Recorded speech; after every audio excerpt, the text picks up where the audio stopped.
kompetensi penerimaan penugasan.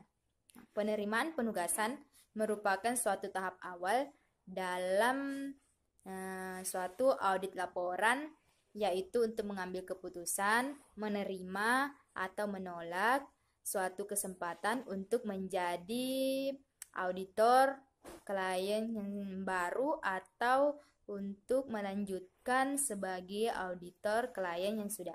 Pergantian auditor bisa terjadi kapan saja dengan berbagai alasan, yaitu seperti yang pertama, klien merupakan hasil merger.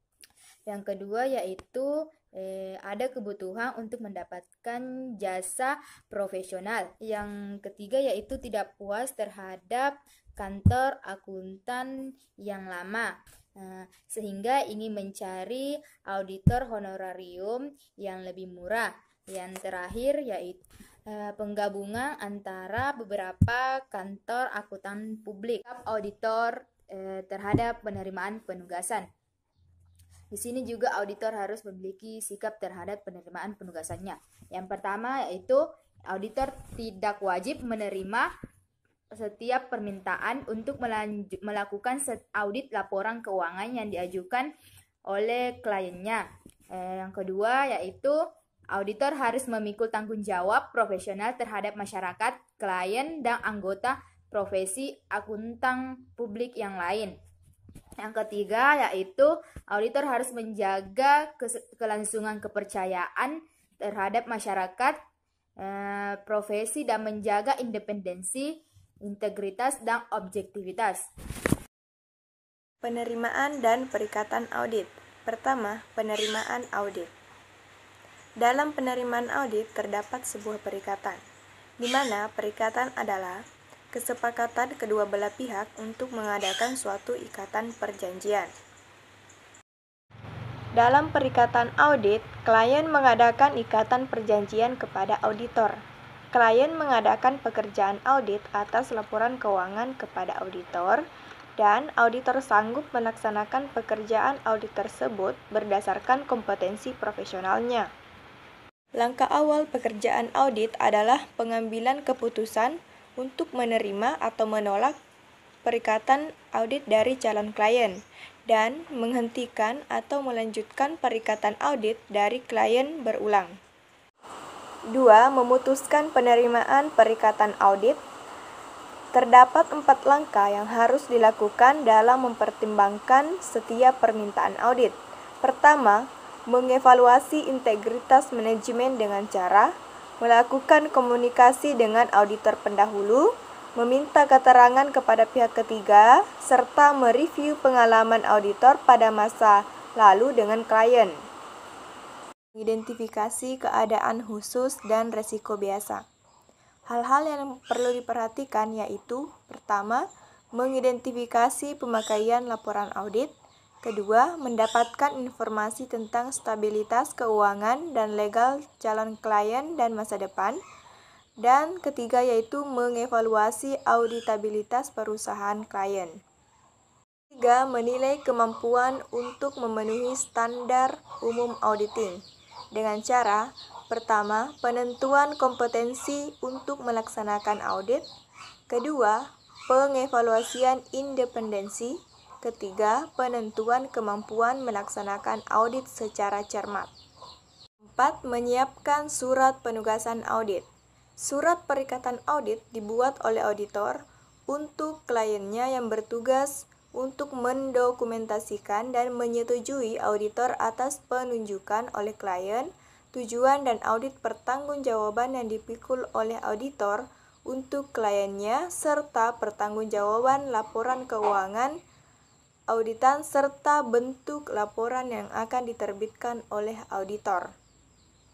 Tahap perencanaan audit memegang penting dalam audit. Hal ini karena kesuksesan audit sangat ditentukan oleh perencanaan audit secara matang. Adapun tahapannya itu ada 3 tahapan. Pertama, menghimpun pemahaman bisnis klien dan industri. Pemahaman ini digunakan untuk merencanakan lingkup audit, memperkirakan masalah-masalah yang mungkin timbul, semua menentukan atau menyetujui prosedur audit yang disetujui. Adapun poin penting dalam pemahaman bisnis klien dan industri itu pertama, melakukan peninjauan ke tempat operasi klien, kedua, mengajukan perencanaan pada Dewan Komisaris atau Komite Audit, ketiga, menentukan hubungan istimewa.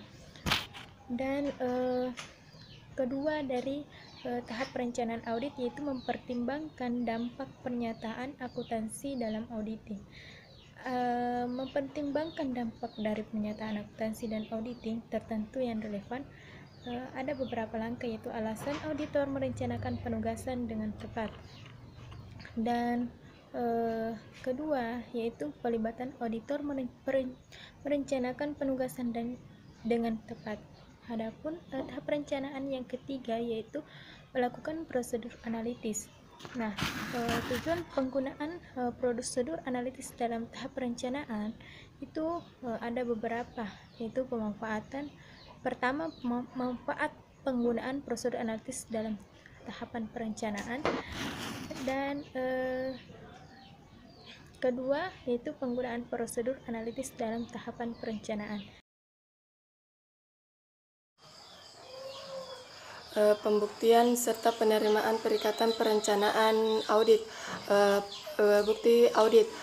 Pertama, prosedur konfirmasi dan bukti audit. SPA 500 mengindikasi keandalan bukti audit dipengaruhi oleh sumber dan sifatnya, dan ini bergantung pada kondisi individual yang menjadi bukti audit tersebut diperoleh. Oleh karena itu, bukti audit dalam bentuk konfirmasi eksternal yang diperoleh auditor secara langsung dari pihak yang dikonfirmasi lebih andal dibandingkan dengan bukti dari pihak internal entitas. Kedua, bukti konfirmasi dipandang tidak andal. SPA 500 menunjukkan bahwa meskipun bukti audit diperoleh dari berbagai sumber eksternal entitas, ada beberapa hal yang berdampak pada keandalannya. Faktor yang menunjukkan keraguan atas keandalan respon mencakup diterima oleh auditor secara tidak langsung atau tidak berasal dari pihak yang sebenarnya. Dimaksudkan untuk dikonfirmasi respon yang diterima elektronik. Ketiga, hasil observasi fisik persediaan dipandang bukti tidak andal. Observasi digunakan ketika auditor ingin menguji keberadaan suatu aset fisik untuk mengetahui kesesuaian mutu dengan kriteria. Tujuan observasi adalah memperkuat atau melengkapi informasi yang berkaitan dengan audit. Prosedur untuk mengaudit keberadaan persediaan adalah pengamatan atau observasi atau atas persediaan. Keempat, prosedur analisis merupakan bukti yang penting. Prosedur analisis adalah metode pengumpulan bukti audit yang digunakan auditor dengan cara mempelajari data klien, lalu mencari berbagai perbandingan atas data klien yang berupa saldo dan rasio klien, kemudian mencari hubungan-hubungan dari data tersebut. Prosedur analitis menghasilkan bukti analitis. Data akuntansi yang mendasari dianggap tidak cukup mendukung laporan keuangan. Oleh karena itu, auditor harus merancang prosedur audit untuk memperoleh bukti penguat guna mendukung data akuntansi yang mendasari tersebut. Kelompok bukti audit. Pertama, struktur pengendalian internal. Struktur pengendalian internal dapat dipergunakan untuk mengecil ketelitian data akuntansi. Kedua, bukti fisik. Bukti fisik banyak dipakai dalam verifikasi saldo berwujud, terutama kas dan persediaan.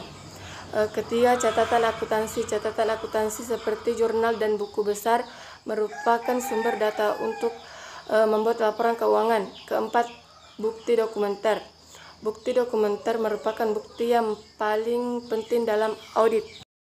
Sekian dan terima kasih. Semoga bermanfaat.